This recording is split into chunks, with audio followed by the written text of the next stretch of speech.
Chapter 9, You Q&A. Bev, you give wonderful suggestions to divorced parents who are considering dating again.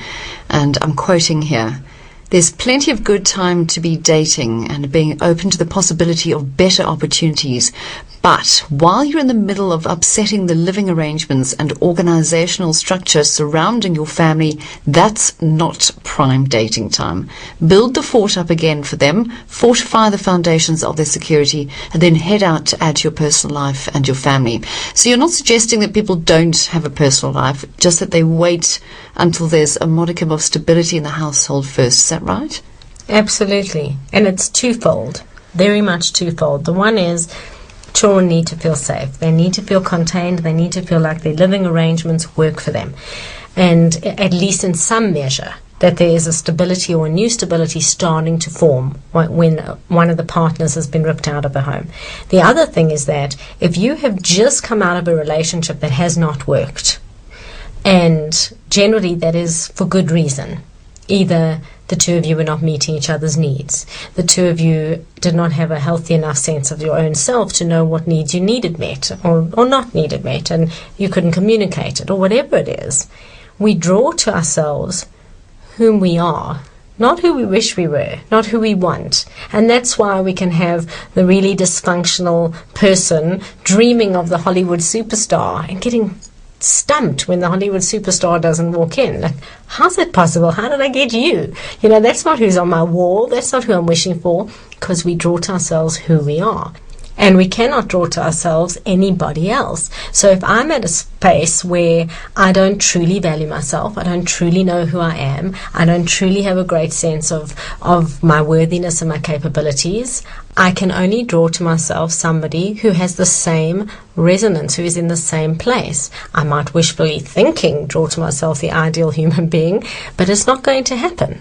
We say opposites attract. Or maybe in personality, maybe in that kind of energy, but not in a sense of self, not in the constitution of your self-worth and your self-value, that self-esteem. You draw to yourself exactly who you are. So if you've just come out of a relationship and you're bitter, you better believe you'll find a better person. If you've just come out of a relationship and you haven't resolved the crises that created the problems, you'll find it in your next partner. So it's very much a reflection of who we be, the people we draw to ourselves. It's exactly like that story of the old woman who's walking up towards the gates of a new village or new town, and she sees an old man sitting there, and she says, "Hello," and they greet each other, and he says, "Where are you coming from?" And she said, "I'm coming from here, and I'm coming to live here now, and what are the people like?" And he says, "What were the people like there?" And she says, "They were wonderful. I had such wonderful memories of that place and such wonderful experiences and relationships, so graceful, so friendly." He says, "You'll find them just like that here." And a while later, another woman comes and she says, "I'm coming to live here." And he says, "Welcome." And she says, "What are the people like?" And he says, "What were the people like where you come from? Bitter, aggressive, nasty, excluded me. I never found grace or welcome anywhere." He says, "You'll find them like that here." Because unless you do the work and unless you embrace the value and the inherent worthiness of yourself, that's what you draw to yourself. And what a terrible time to do that when you've created upheaval in the home.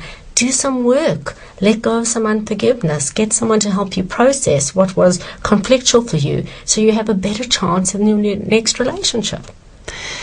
So, can you elaborate on this statement in the book? Who you become is your responsibility. Is that what you're saying here? You are responsible for doing the work on yourself. Absolutely. Or you are a victim of every person who ever does not meet your needs, thwarts your intentions, or unfulfills your expectations.